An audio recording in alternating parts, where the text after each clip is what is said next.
Today we'll be learning from Judges chapter 6, verses 1 through 6. We're in about the middle, maybe 2/3 of the way through our sermon series through the book of Judges. Chapter 6, verses 1 through 6 is going to be our first section of text. We're looking at the story of Gideon. And Gideon is a story that happens from over the course of chapters 6, 7, and 8, so we're not going to be able to cover everything, but we're going to kind of go piece by piece through it.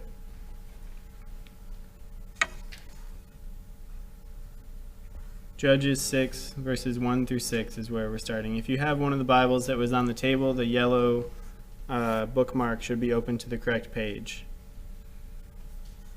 Is it page 243? Yeah, page 243.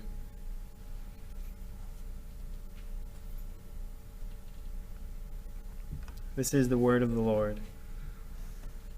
The Israelites did evil in the eyes of the Lord, and for 7 years he gave them into the hands of the Midianites. Because the power of Midian was so oppressive, the Israelites prepared shelters for themselves in the mountain clefts, caves, and strongholds. Whenever the Israelites planted their crops, the Midianites, Amalekites, and other eastern peoples invaded the country. They camped on the land and ruined the crops all the way to Gaza, and did not spare a living thing for Israel, neither sheep, nor cattle, nor donkeys. They came up with their livestock and their tents like swarms of locusts. It was impossible to count them or their camels. They invaded the land to ravage it. Midian so impoverished the Israelites that they cried out to the Lord for help. So if you remember, in the past few weeks we talked about the cycle in Judges and how it's kind of a downward spiral. They're doing the same things over and over, but it kind of keeps getting worse and worse. And we see, as we're setting the scene here, that it's pretty bad, right? Can you imagine? I want us to really kind of dig into this text and try to imagine what it would be like. It says that for 7 years they were oppressed at the hand of the Midianites. 7 years. It's 2018, so from 2011 until now. I'm not sure where you were in 2011 or what you were up to, but 7 years is a seriously long time to be oppressed. And they were oppressed so much that they were run off of their land. They were hiding in caves and clefts in the mountain. And any time they tried to grow any food, any crops, or raise any cattle, the Midianites and Amalekites would come in and just ruin it. Probably stealing, burning, ruining the things they'd worked for. If you think of a child who, is on the beach with their siblings and then they build a sandcastle, they worked really hard on it, and then one of their older brothers or some other kid on the beach just comes and smashes the sandcastle, they're really upset because they worked really hard for that. They've been growing these crops and the Midianites just come in and ruin it. But they're also afraid for their safety. They're hiding in the mountains. And it's very easy for me to hear all of this and feel bad for the Israelites. This is a horrible situation to be in. But we need to keep in mind too that in this cycle, the Israelites they start off worshiping Yahweh, worshiping God, and then they turn from him and they worship idols. And they kind of try to leave him. And a common phrase in the book of Judges is what we see at the beginning of verse 1 here. The Israelites did evil in the eyes of the Lord. So this is something that they're bringing on themselves. And it's not something they should be surprised by because they've gone through this cycle multiple times now. It reminds me of when I was a kid. I have an older brother who's 4 years older than me. And when I was younger, sometimes I would kind of pester him, And I knew what would happen. If I pestered him too much, he'd get mad, and he might give me a whack or something. Or, take a toy that I liked and hold it up here where I couldn't reach it. And my mom And I would be upset. I would say, why is this happening? And I would cry out to my mom, and she would say, you're a glutton for punishment. I'm not sure if you've ever heard that phrase before. A glutton for punishment. I was so upset by that when I was a little kid. But what she meant was, you know what you're doing is wrong. You know that what you do is going to have a negative impact on you, but you keep doing it. And that's kind of what Israel is doing in this cycle. That God tells them, don't turn from me. If you turn from me, there will be oppression. And they say, well, I'm going to do what I want. They turn from him. And then they're oppressed. And that doesn't make the oppression okay. It's still really hard. And God doesn't want that for them. My mom was not okay with my brother, getting back at me if I pestered him, right? So we have this cycle that's happening. To give you a bit of a timeline for what we're looking at in the story of Gideon, it starts off with the Israelites doing evil in the eyes of the Lord. Then they're oppressed for 7 years. They're hiding in the mountains.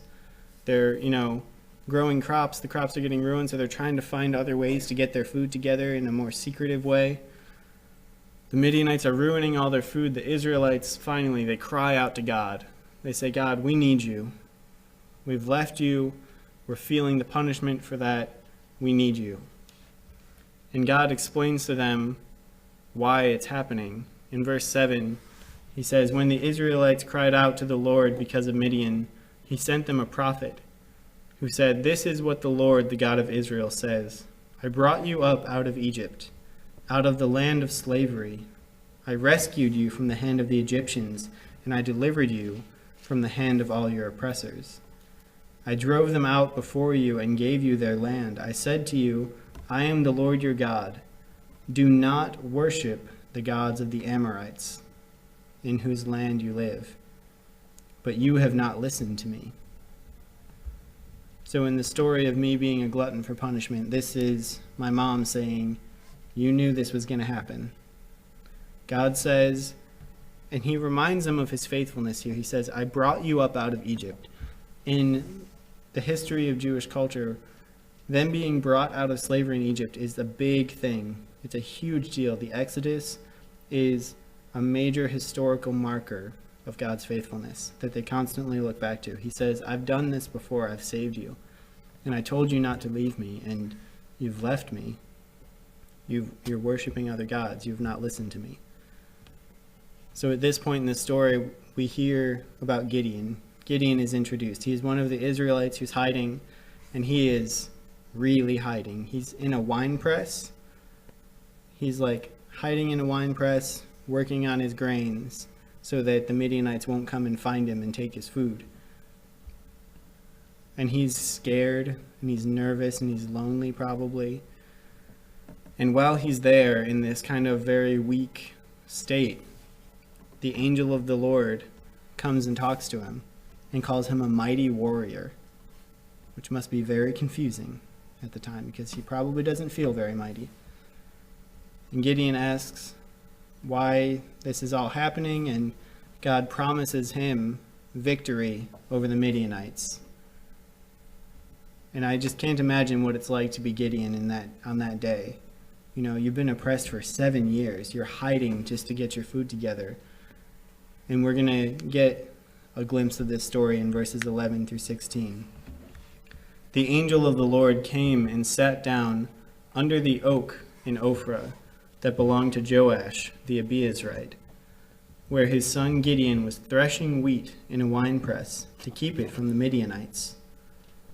When the angel of the Lord appeared to Gideon, he said, the Lord is with you, mighty warrior.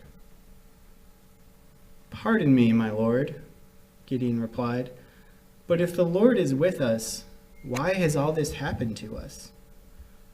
Where are all his wonders that our ancestors told us about when they said, did not the Lord bring us up out of Egypt? But now the Lord has abandoned us and given us into the hand of Midian. The Lord turned to him and said, go in the strength you have and save Israel out of Midian's hand. Am I not sending you? Pardon me, my lord, Gideon replied, but how can I save Israel? My clan is the weakest in Manasseh, and I am the least in my family. The Lord answered, I will be with you, and you will strike down all the Midianites, leaving none alive. So we see in this part of the story, Gideon is hiding. He's in the weakest clan, and he's the least in his weak little clan, and the angel of the Lord comes and calls him a mighty warrior, and he asks him, why is all this happening to us? Have you ever felt that? Have you ever kind of wanted to ask God that? Why? Why is this happening to us? Why? I feel like this is such an honest thing for Gideon to ask. And God doesn't exactly answer him. Gideon even mentions, did not the Lord bring us up out of Egypt? He knows. He knows the history. He knows that the Lord delivered them in the past. And he says, but now the Lord has abandoned us and given us into the hand of Midian. He feels abandoned. And it makes sense because in certain verses in this book, it says, the Lord gave them over to be oppressed by the Midianites. It's essentially getting the due penalty for their idolatry. And God doesn't answer him directly. He doesn't say, this is why, because Gideon should know why. He should know that it's because of the idolatry of the Israelites. But God tells him, go in the strength you have and save Israel out of Midian's hand. So the Israelites are crying out for the Lord's help. Gideon asks, why is this happening? And God says, go and save Israel. I will be with you. So he's giving them an answer to the oppression, but he's not necessarily explaining every step along the way. So then Gideon goes and he tears down an altar to Baal, who is one of the false gods, and he starts to gather the army, which is a big, long, expensive process. If you're familiar with the U.S. military at all, it's a big, expensive process. In 2015, the U.S. military budget was $597 billion, which is a lot. The military size was 1.2 million people for the United States. A lot of people, a lot of money, a lot of resources, and it takes time. As I've been getting involved in the Army Reserves, we're just the Army Reserves. We're like a branch of a branch. And there's a lot that goes on, and there are all different kinds of units. There are people who can be called up in 6 months, in 3 months, in 1 week. They just get the call and then they have to go. And it was a different situation then. They didn't have standing armies quite as much. People kind of lived their lives and fought when they needed to. So he's kind of gathering up these people who are probably farmers or shepherds. He's getting them all together. In verse 33 through 35, it says, now all the Midianites, Amalekites, and other eastern peoples joined forces and crossed over the Jordan. So these are the Midianites. These are the bad guys. They got more of their people together, and they made a camp in the valley of Jezreel. Then the Spirit of the Lord came on Gideon. Anytime it says Spirit of the Lord in the book of Judges, that's kind of a turning point. The Spirit of the Lord came on Gideon, and he blew a trumpet, summoning the Abiezrites to follow him. He sent messengers throughout Manasseh, calling them to arms, and also into Asher, Zebulun, and Naphtali, so that they too went up to meet them. So at this point, there are 135,000 Midianites. Those are the bad guys, the ones who are ruining all the food and oppressing the Israelites. And then 32,000 Israelites. So they have a quarter the size of the Midianite army, which is very scary. But God told Gideon that he would be with them and that he would deliver them. And at this point, we hear a really crazy story of God making the situation seem more and more bleak, kind of more and more difficult to overcome. And he does it so that the people, the army, wouldn't boast. So there's 135,000 Midianites and 32,000 Israelites. I think it's fair to say they're at a disadvantage already. But this story I like to call the, the brave water lappers and the incredible shrinking army. And we're going to see what that means at the beginning of chapter 7.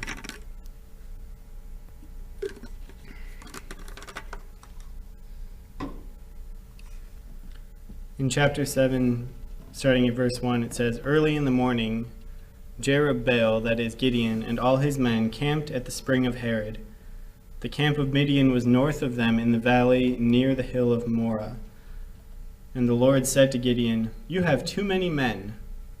I cannot deliver Midian into their hands, or Israel would boast against me. My own strength has saved me,' is what they would say. 'Now announce to the army, anyone who trembles with fear may turn back and leave Mount Gilead.' So 22,000 men left, while 10,000 remained. So at this point, there are 135,000 Midianites and only 10,000 Israelites, after they put all this work in gathering the army. But the Lord said to Gideon, 'There are still too many men. Take them down to the water, and I will thin them out for you there. If I say, this one shall go with you, he shall go. But if I say, this one shall not go with you, he shall not go.' So Gideon took the men down to the water.